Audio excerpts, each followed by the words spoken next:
the essay the teacher ignored. Today, it's evidence of a serial killer. That's not just a title. It's the promise you clicked for. A graded paper, a red pen, a neat C in the corner, and buried between bland metaphors, the blueprint of a criminal mind. Picture a boy with an ordinary backpack and an extraordinary secret. A childhood game he invented where the rules were control, silence, and disappearance. Back then it looked harmless, just a child playing alone after school. Today, psychology calls it rehearsal.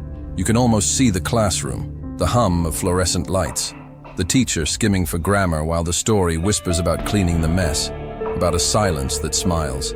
Was it creative imagination, or the first draft of deviant behavior? How many of us would have curved the grade and moved on? How many ignored signs hide in plain sight because they come dressed as homework? He grew up on routine, punctual, polite, invisible. But inside that routine, something darker was practicing. A traumatic childhood leaves fingerprints on thought, and those fingerprints stain sentences. If you've ever wondered how an apparently average kid becomes a headline, stay with me. Line by line, we'll track how an essay became evidence, how a private mythology turned into a public nightmare, how the language of fiction mapped perfectly onto reality. As we open this paper together, ask yourself, at what sentence would you have stopped and asked for help? At what? Where does curiosity become a warning? Keep listening, because the paragraph the jury couldn't forget is coming. And when you hear it, you'll understand how a story graded C became Exhibit A. Name first, because names make stories real. Daniel Rowe, 14, Fairview Middle School, October 12, 2009. A regular Monday with a bell that stuck for a second before it rang, the kind of detail only custodians and anxious kids notice. The assignment had been simple enough for everyone else. Write a personal narrative that reveals something about who you are. Daniel handed in 4 pages on loose leaf, margins tidy, title printed in small, careful letters at the top. He called it Quiet Hours. Not dramatic, not neon, not the kind of title that jumps at you.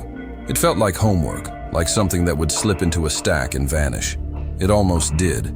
He was the student teachers like to forget about, in the best way. On time, polite, a locker that never slammed, a voice that never cut across the room. He stacked his books by size, aligned his pencils by color. He said thank you even when no one was watching. He returned a library book a week early, wiped a smudge from the plastic cover, and pointed out that the checkout stamp was misaligned. Model behavior feels safe. It lets adults relax. It makes a classroom hum smoothly, so the teacher can spend energy on louder, needier fires. Except the paper did not hum. The first line slid by without friction, then something in the rhythm snagged. A turn of phrase that did not sound like a child, a sentence whose verbs were too clean, too distant. He wrote about quiet as if it were a living thing, about rules as if they were comfort food, about order as if it warmed him from the inside. He described walking home on streets that had no litter because someone had always cleaned the mess before he arrived. The words had a sterile beauty that made the skin prickle. He praised silence that smiles. He admired rooms that looked untouched because hands had been careful, precise, invisible. You could tell he loved the idea of things not leaving a trace. To anyone else, that might read like a meticulous boy discovering language. To a mind wired for patterns, it sounded like rehearsal. When he described the way he avoided creaky floorboards at night, he explained how to count steps between the safe tiles in the hallway, how to breathe in a rhythm that matched the refrigerator's low hum so no one would hear him. It sat in the paragraph like a trick wrapped in a lullaby. He framed childhood around small victories over noise, as if sound itself were an enemy he had to outsmart. He called the day after a storm the best day because the world felt disinfected. He wrote that rules were protection and rule breakers were dust.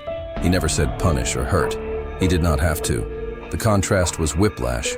In class, he helped a kid find a lost worksheet, and his smile reached his eyes.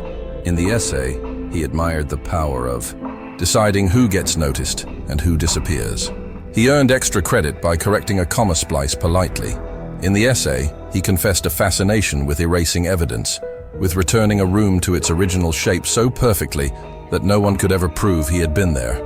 He invited the reader to share in the satisfaction of a surface wiped clean. He ended a paragraph by listing things that must be sorted every night to keep the world safe: thoughts, objects, and people. Why does a child write about silence that smiles and cleaning the mess with such devotion? Why does a boy who says sorry when someone bumps into him dwell on the chemistry of bleach, the ritual of neat stacks, the geometry of a locked door? The narrative pretended to be about bedtime rules, but the heartbeat under the sentences was control.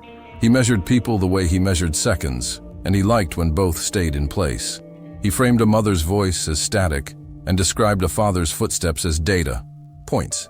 He cataloged misbehavior with an accountant's precision, but spared no space for forgiveness. When most essays about family wander into love and frustration, his stayed cold, clinical, efficient. It read like a lab report that had swallowed a lullaby. He tucked into the middle a story about a childhood game. He did not call it a game, but that is what it was. He set challenges for himself to see how invisible he could become. Could he move objects without leaving a trace? Could he keep the world so orderly that no one noticed a change? Could he return a room to a version more perfect than before?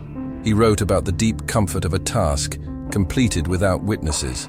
He described the glow of walking away unseen. There was no bragging, only a doctrine: practice, improve, repeat. Criminal psychology would later give names to these beats. At 14, he had already written them. The teacher circled a sentence and wrote, "Develop this idea in the margin," not because the danger was clear, but because the craft was undeniable. The language carried a chill, yet it was skillful, precise, alive. The assignment rubric praised sensory detail, and Daniel delivered it, just not the kind anyone expected. You could smell lemon cleaner in his paragraphs. You could hear carpet swallowing footsteps. You could feel the click of a locked window in your fingertips. The craft masked the signal like perfume over smoke.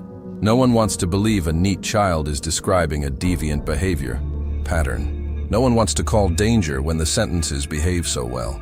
He gave timestamps to moments that did not need them, as if he were already building an alibi for a future not yet chosen.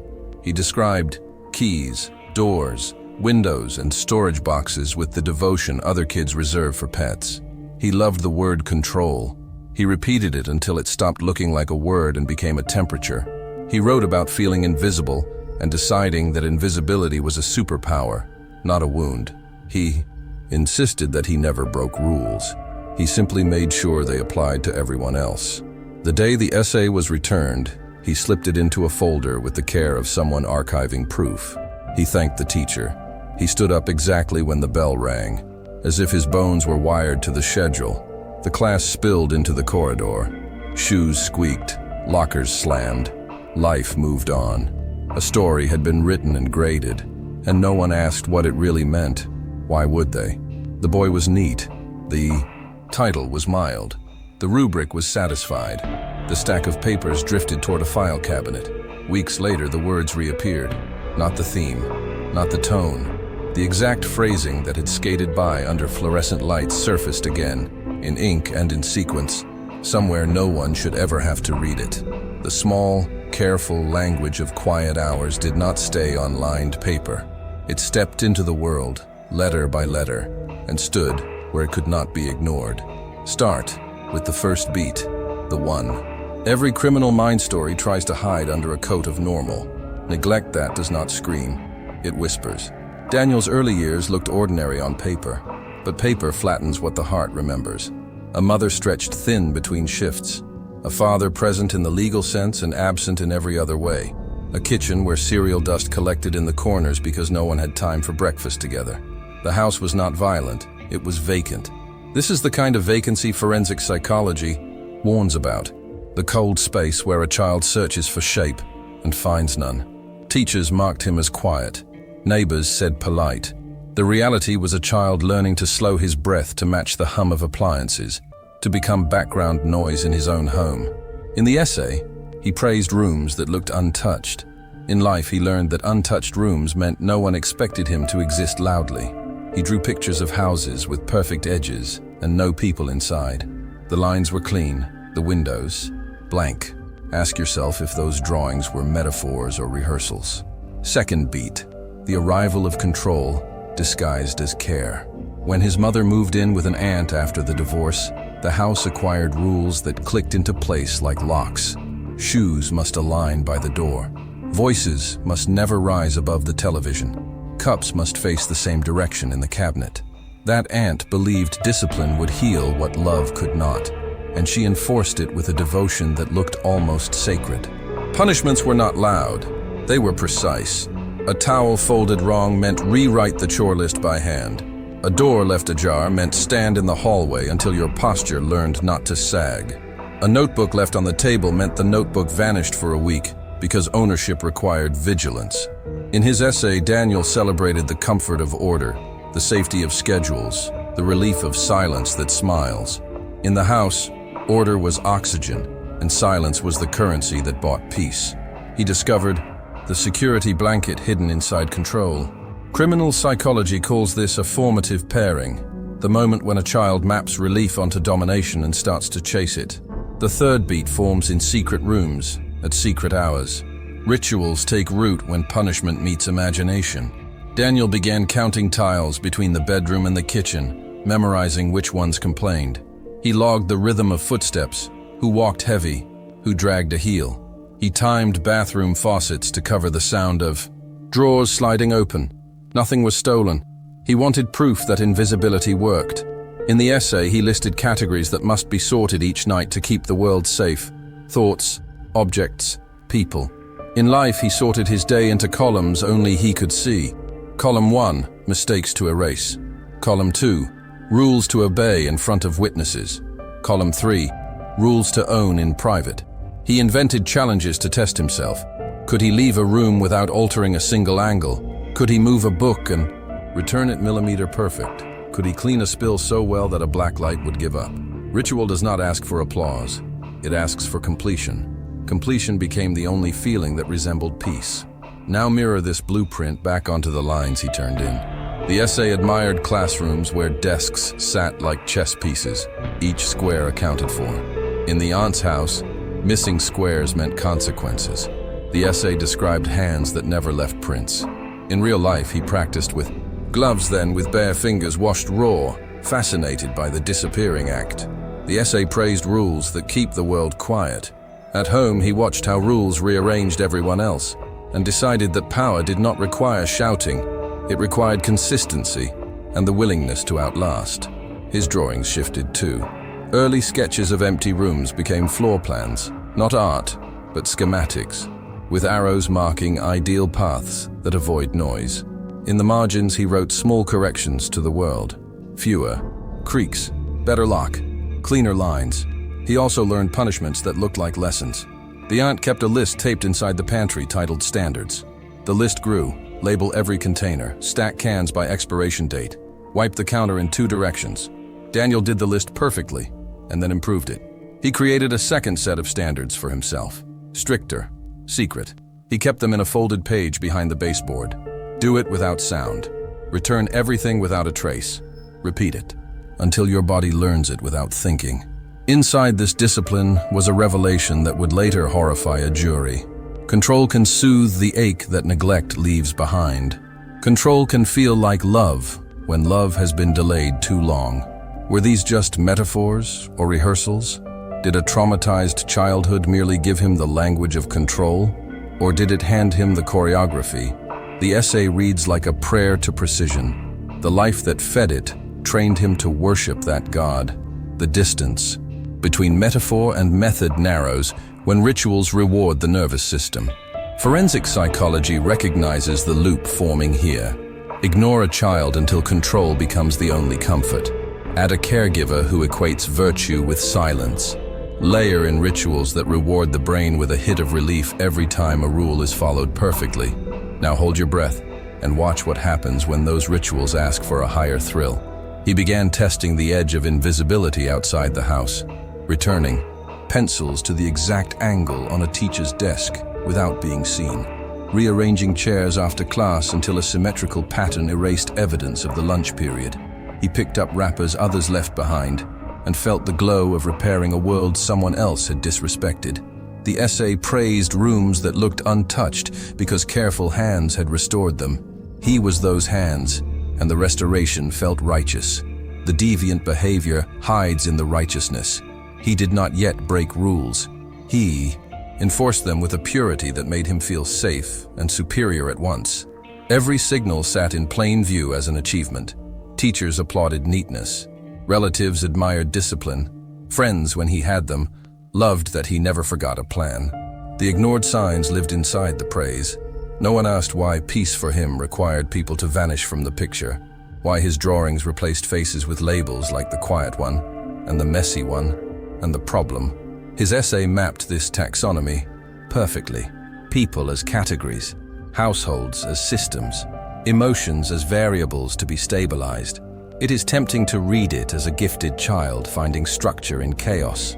It is dangerous not to ask what happens to someone who needs the world to match his internal grid. If someone had answered that quiet kid, who would be alive today? If a counselor had read the ritual not as quirk but as warning, would those lines have remained ink on a page? The truth is brutal because it is simple. The blueprint was there, sketched in neat sentences and practiced in silent hallways. Neglect set the stage. Control set the rules. Rituals wrote the script. And somewhere between metaphor and rehearsal, the story stopped being a story. Before you continue with this content that reveals the hidden side of human behavior, you need to check out the ebook, Manipulation. Inside, you'll uncover the mechanisms behind mind control, behavioral influence, and the silent strategies used by people who manipulate their environment without being noticed. It's a true map of the mind. You'll learn how real psychological control techniques work and how some individuals camouflage, strike, and influence others while staying invisible. You need to take this knowledge to the next level, because in the psychological game, those who don't understand become pawns. After the video ends, open the link in the description and get the ebook. Escalation begins in small things that look like nothing. A fallen picture, frame on the hallway wall, a fishbowl that cracks because someone has nudged the table an inch too far. Daniel called the first one an accident, and it almost was. The essay had admired the art of leaving no trace, and now he wanted to see if the world would let him practice outside the margin. In the living room, he memorized the angle of a frame and breathed in the dust as it drifted. The glass kissed the floor and stopped, unbroken. He lifted the frame, wiped the border, returned it to a position more perfect than before. No one noticed the change. The relief felt electric. Later, the fishbowl slid from its ring of moisture and webbed the glass with a hairline crack. He did not flinch. He collected the stones, rinsed the bowl, rotated it so the fracture faced the wall. When the goldfish floated up the next morning, the story wrote itself. The heater failed. The water was too cold. He offered sympathy without wobble. The essay's praise of cleaning the mess had been language. Now, it was movement that delivered calm to his nervous system. The first cruelty arrived almost politely. A neighbor's cat wandered into the yard and lounged on the warm trunk of a car. Daniel stood across the driveway and watched the animal map the sunlight. In his essay, he had described a childhood game about becoming invisible and restoring order. That afternoon, he wondered if order meant territory. He approached with slow steps, a hand out, a tender coo that imitated care. The cat hesitated, then stayed. He lifted it and felt the thrum of its throat, a metronome beating through fur. He did not harm the animal. He displaced it. He carried the cat to the shadow side of the fence and placed it in the weeds where the animals never go, because the ground smells wrong. The cat shot out, scraped its flank, vanished under a shed. Later, when the neighbor called across the street asking if anyone had seen the cat, Daniel shook his head and offered to help look. His heart was quiet, the way it gets when a ritual lands. The essay admired rooms that appear untouched. The yard looked untouched. The cat would come back. He had simply tested the feeling of moving a living piece and then restoring the scene to equilibrium. He told his first cover story a week later after a classroom incident that would later read like a rehearsal. During group work, a pencil snapped in his hand, a clean diagonal bite through the wood. The sound startled a girl beside him, and she laughed, a bright, thoughtless burst. He smiled back, then pressed too hard on her eraser and carved a pink trench that made crumbs of rubber snow the desk. He He apologized at once and brushed the shavings into his palm, careful not to leave residue. When the teacher asked what happened, he delivered it calmly. "I got carried away cleaning up. It sounded silly and safe," and the teacher smiled. The essay had praised neatness as virtue. Here, tidiness became a shield. He learned that if the story ends with order, restored, adults forgive the middle. The slip, the one that reveals more than it should, arrived in language. He began to repeat a phrase under his breath when he believed no one was listening. "Silence that smiles." It was a line the teacher had circled as poetic. Now it became a private mantra that lowered his pulse in crowded hallways and helped him fall asleep after bursts of adrenaline. He wrote it in the corner of a notebook, and in the dust on a windowsill, and once, faintly, on the back of his own hand. According to criminal psychology, repetition is rehearsal. The phrase was not a flourish anymore. It was a muscle memory forming. Each time he said it, he stitched calm to control, and control to the feeling that he could make the world align. Patterns sharpened. A spill in the cafeteria led to a demonstration of efficiency that felt almost performative. He slid napkins in a starburst, pressed, lifted, rotated the tray to hide the stain, reset the tableware, and walked away without waiting for thanks. He placed a fork with the tines facing a precise direction that matched the essay's fetish for angles. When an 8th grader shoved a smaller boy in the stairwell, Daniel did not intervene. He watched the arc of the motion, logged the sound the smaller boy made, and then positioned the fallen backpack near the railing, so it looked as if gravity alone had set it there. The teacher who arrived praised him for helping. He accepted the praise without glow. The reward had already happened in his head, scene corrected, evidence neutralized. The ritual had expanded beyond objects. He tested whether a lie could carry the weight of a ritual. The aunt's kitchen clock began losing time, and she blamed the battery. Daniel nodded and changed it, then quietly reset the microwave to match the slow clock. For 2 days, the house ran 3 minutes behind. He arrived at school exactly on time by his watch and 3 minutes late by attendance, then offered a cover story the way one offers a gift. Must have misread. He took the detention slip and folded it into a perfect square. On the walk home, he adjusted both clocks back to normal and filed the slip in his closet. It was not about mischief. It was about dominion over sequence. In the essay, he had savored the idea of deciding who gets noticed and who disappears. Now he was deciding what minute existed. Gradually, his cruelties sought pulse. A bird's nest fell from a gutter during a storm, scattering brittle twigs and 2 unhatched shells. He cleaned the debris with a reverence that would have looked like kindness to anyone passing by, then lined the gutter with a newly engineered barrier of sticks that guaranteed no nest would survive there again. He did not smash anything. He prevented future mess. Preventing is a colder verb than it looks. He stood in the rain and felt the world bend toward a line only he could see. The essay had praised the day after a storm because the world felt disinfected. He was helping. The day arrived. Adults often comment on how helpfulness blooms in certain children. Daniel became indispensable. He fixed the locker door that stuck, taught a classmate the trick for keeping a binder flat, volunteered to close windows after last bell. The slip phrase followed him like a soft thread. Silence that smiles in the classroom as he latched the last window. Silence that smiles in the hallway as he listened for the custodian's route. Silence that smiles in the kitchen as he wiped fingerprints from stainless steel after pouring a glass of water at 2 in the morning. The mantra fused with method until it was impossible to detach one from the other without tearing skin. Then came the first incident that bled into official memory. A vandal scrawled a crude insult on a bathroom stall. The vice principal raged about respect and consequences. Daniel asked if he could help clean it. He studied the ink, layered the solvent, watched letters blur, then vanish. The final S refused to die. He worked at it patiently until it faded into a ghost you could only see if you knew where to look. He walked out, stilled, almost soothed. That afternoon, in his notebook, he drafted a paragraph about returning a room to its original shape so perfectly no one could prove you had been there. He had already written the idea months earlier. Now he wrote it again, with surgical clarity.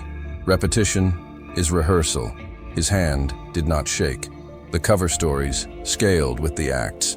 when a teacher's gradebook went missing for an hour and reappeared exactly where it was supposed to be. A stack of detentions vanished too.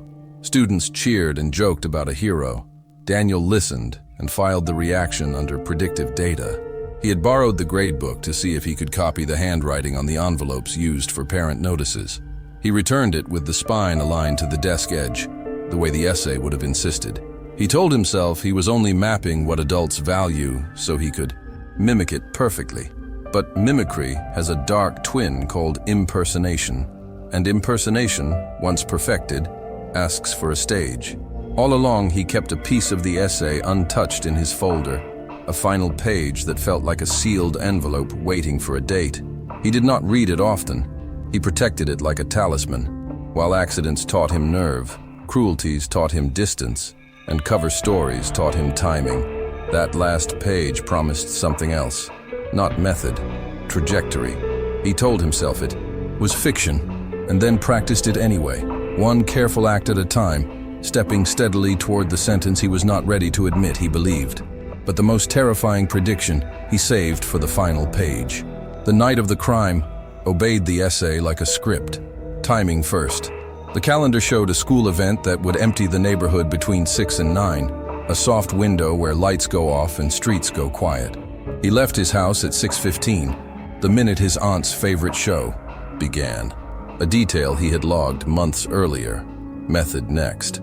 He followed the path from his own floor plan sketches, stepping past the tiles that complain, pausing when the refrigerator hum-masked movement, counting to 8 before each door, because in his paragraphs, 8 meant safe. He wore gloves, not because he feared dirt, but because he admired the idea of touching without announcing himself. The entry point was not a smashed window. It was a door he already knew stayed latched, but not locked. When the weather turned warm, he let himself into a place that looked almost like his drawings, a living room that loved straight lines, a kitchen that respected labels, a hallway that begged for silence. Inside, his behavior mapped exactly to the essay's ritual of returning a room to its original shape. He moved with reverence, adjusted what had to be adjusted, did what he had told himself was only fiction, then cleaned the mess. No chaos, no frenzy. Forensic psychology would later call it organized behavior with post-act control. He turned off what had been left on. He realigned a rug by a single inch to conceal the scuff of a shoe. He washed his hands and wiped the faucet handles twice, the second pass for symmetry, because the essay had praised the grace of even numbers. He left at 7:12 and walked home on the unlit side of the street. On his desk, he placed a scrap of tape he had used to lift a fiber, a souvenir of proof removed, then folded his hands until his breath matched the low thrum of the house. Post-act behavior followed the final section of his paper almost word for word. He ate cereal without milk, because a bowl makes less noise than a spoon against a plate. He took out the trash, tucked the bag so it did not stretch or crinkle, and set the bin at the precise angle his aunt preferred. He did his homework. The essay had promised that after a perfect correction of the scene, sleep arrives without dreams. He slept 8 hours. The investigation bent toward him, not because he stumbled, but because he could not stop polishing his own control. Authority arrived in the form of 2 detectives with tired eyes and a counselor trained to watch how teenagers breathe. They asked where he had been, and he gave them the timeline in a voice as smooth as a new desk. He did not over-explain. He did not fidget. He placed his elbows at equal distances from the table edge and aligned the paper cup with the seam in the laminate. Flat effect, the counselor would write later. Controlled demeanor, the detective would underline. He answered questions in complete sentences. He offered help without warmth. He watched the room the way a chess player watches an opening he has studied. Then came the slip the essay had taught him to rehearse, until it felt like prayer. Silence that smiles, he said softly, when the air conditioner clicked. Not to them, not as a statement. To himself, as calibration. The room paused. The counselor wrote down the phrase. The detective from Family Crimes recognized it from the copied assignment in the school's files. The phrase belonged to a paragraph that the teacher had circled for craft. Now it belonged to a crime scene report for content. They asked if he would read his essay aloud. He agreed. He liked rules. and agreeing to reasonable requests fit the template of compliance that kept adults calm. He held the pages like a music student holds sheet music and began. The infamous paragraph lived near the end, and, even paraphrased in court, it chilled the spine. He wrote about the art of erasing emotion so the air forgets it ever moved. He wrote about choosing a moment when a house holds its breath, a time when background appliances provide cover and human patterns make promises they do not know they are making. He described entering through the place that always forgives a push because people love convenience more than locks. He explained how to leave a scene better than you found it, how to polish the edge that recorded your presence, how to straighten the rug to teach the floor a new story. He insisted that the real victory is not doing what you came to do, but doing it so well the world thanks you for tidying up. The jury would hear a version of that paragraph and go still. It was not a confession. It was a plan, graded and returned. Everything in the crime matched the structure the essay laid out. Timing hijacked from neighborhood routine. Method borrowed from household rituals. Evolved into deviant behavior. Post-act behavior polished until it gleamed with purity. He had not improvised. He had followed a map he drew as a child and perfected as an adolescent, a choreography of control disguised as virtue. Back in the interrogation room, the beats continued like a metronome. They asked why he had written those lines. He said he liked the logic of them. They asked how he knew which window caught the evening breeze and loosened the latch. He said he pays attention to patterns. They asked why he rewrote his paragraph twice after grading when he already had a decent mark. He said, completion feels better than praise. The counselor watched his breathing and waited for the flush of shame that never arrived. The detective slid a photo of a rug lined up with a baseboard and asked if he saw anything unusual. He said it looked correct. The admission, when it came, was not a cracked voice or a flood of guilt. It was precise, almost pedantic, a correction to the record rather than an apology. He told them they had the time wrong by 3 minutes because the kitchen clock in that house was slow. He suggested they confirm with the microwave. He offered the exact second he turned off a faucet because he remembered the rhythm of the drip and how many beats he waited before wiping the handle. He explained that if they wanted to understand the scene, they should stop looking for chaos and start looking for improvements. That was the word that made a detective's pen stop. Improvements. Not cleanup. Not concealment. Improvements. Forensic psychology calls that linguistic ownership. He was not distancing himself. He was curating. When the teacher took the stand, she carried the essay like a contraband relic. She spoke about craft and talent, and the danger of believing that discipline is a guarantee of goodness. She described circling the phrase, silence that smiles, because it sounded beautiful on the page. She said she did not hear the alarm under the music until she read the crime scene narrative and felt the echo knock her breath out. In the corridor afterward, a reporter asked what she would tell other teachers. She said, read harder and ask one more question than feels comfortable. In the gallery, someone cried without sound. The verdict leaned on science and sequence, but the hinge was language. The paragraph was the skeleton key that opened the pattern to light. The crime had been built in the same dimensions as the essay, edge to edge, beat to beat. In the end, the room remembered what the paper had promised. It was not a confession. It was a plan, graded and returned. And when I asked him if he understood what the paragraph meant now that lives had bent around it, he did not smile. He corrected my grammar. The verdict arrived with the kind of quiet that feels heavier than thunder. 12 people stared at a boy who had once arranged pencils by color and now sat perfectly still while his life was measured in years. Guilty on all counts. The sentence followed like a locked door rolling shut.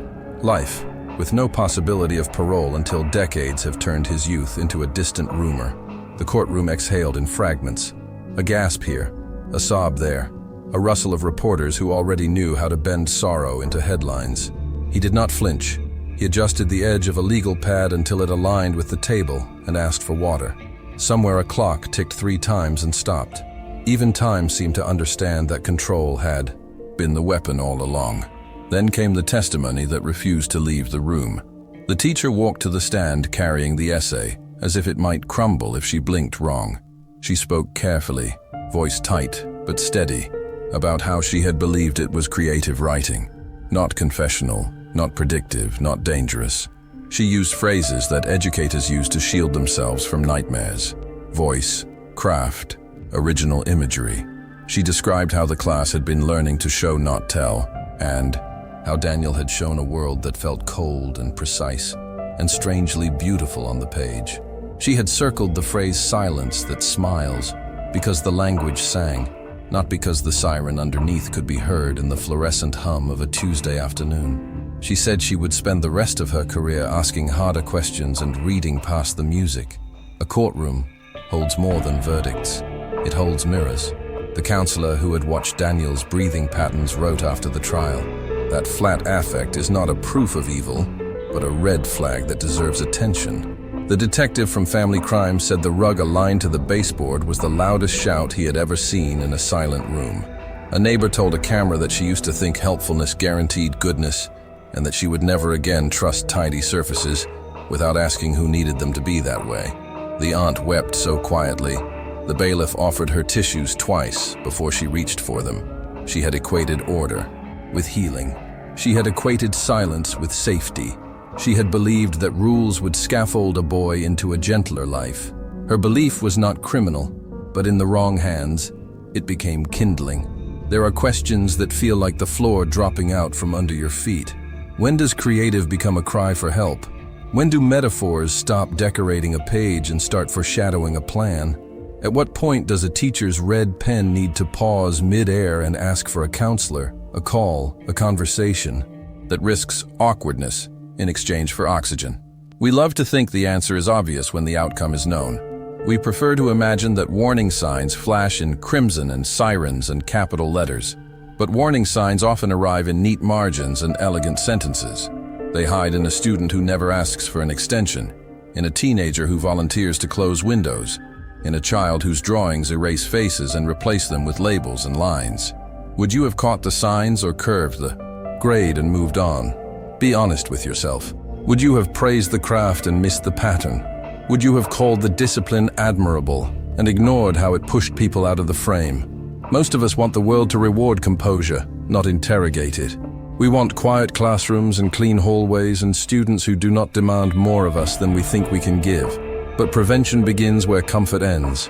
It begins when a paper feels too cold, and a voice too even, and a ritual too perfect. It begins when adults decide that noticing is more important than being liked. The cost is counted in names we do not say here, in families whose kitchens will never feel ordinary again, in a neighborhood that learned the hard way that order can be a mask rather than a virtue. It is counted in a teacher who will reread every assignment for the rest of her life with a new set of eyes and a tighter breath. It is counted in a boy whose childhood trained him to treat control like oxygen, until he could not imagine breathing any other air. Dark childhoods do not excuse crimes. That razor stays sharp, but ignored signals create victims, and that blade cuts everyone who looked away, because the sentences behaved well, and the smile was polite, and the routine was soothing. Responsibility is not a slogan. It is a chain with links that start far behind a courtroom door. Parents who are drowning in work need allies. Caregivers who equate silence with safety need training that shows them where silence becomes suffocation. Schools need systems that allow a teacher to escalate a concern even when it sounds like art critique. Counselors need to be invited into classrooms not only after blood is spilled, but before ink turns ominous. We cannot wait for a manifesto. We must learn to hear a whisper. That means building protocols that catch patterns without criminalizing eccentricity, that call for help without branding a child forever, that treat creative writing as a window into the climate of a mind, not just a showcase for technique. What might prevention look like in the real world? It looks like a teacher who notices a fixation on order that erases people and sends a quiet email for a check-in. It looks like training that helps adults distinguish between a gifted child experimenting with form and a child ritualizing control as anesthesia. It looks like brave conversations with families that do not judge, but do not minimize either. It looks like a school culture where a student can say, "I feel better when everything is perfect," and be met with compassion, not applause or dismissal. Sometimes the difference between metaphor and rehearsal is a single adult who takes the risk of asking one more question. There is a temptation, after a verdict, to seal the story with a moral and move on. Do not take that shortcut. The story does not end with a gavel. It ends when a classroom somewhere changes the way it listens. It ends when a parent puts down a phone and hears the quiet beats of a ritual evolving. It ends when a counselor sits beside a kid who composes beautiful sentences about cleanliness and asks what mess feels like inside the chest. It ends when we decide that prevention is not suspicion, it is stewardship. If you have followed this far, you have felt the dread of recognition, the cold logic of a plan disguised as prose, the way timing and method and post-act behavior mirrored paragraphs nobody challenged soon enough. The essay that was graded and returned became a skeleton key to a life. The teacher believed it was creative writing until she met its echo in a crime scene report and felt the ground tilt. Her sentence on the stand was small and human and devastating. I thought it was creative writing. The lesson is not to fear creativity. It is to respect language enough to ask what it is doing under the skin. Now I want to hear you. Be honest and specific in the comments. What line in that essay made you realize it was not fiction? Which detail in this story turned a clever phrase into a warning in your mind? Your perspective will help the next person who is holding a paper that feels too perfect and wondering if it is safe to ask harder questions. And if this shook you, stay with me. What you just watched is the first knot in a thread we will keep pulling. The next chapter is already written in the margins of another life. I will not name it yet, because the reveal matters, and the questions it raises will demand everything we have learned here. Come back for the continuation, where this story will connect to a new one in a way that will make you rethink what a warning looks like before anyone hears the alarm.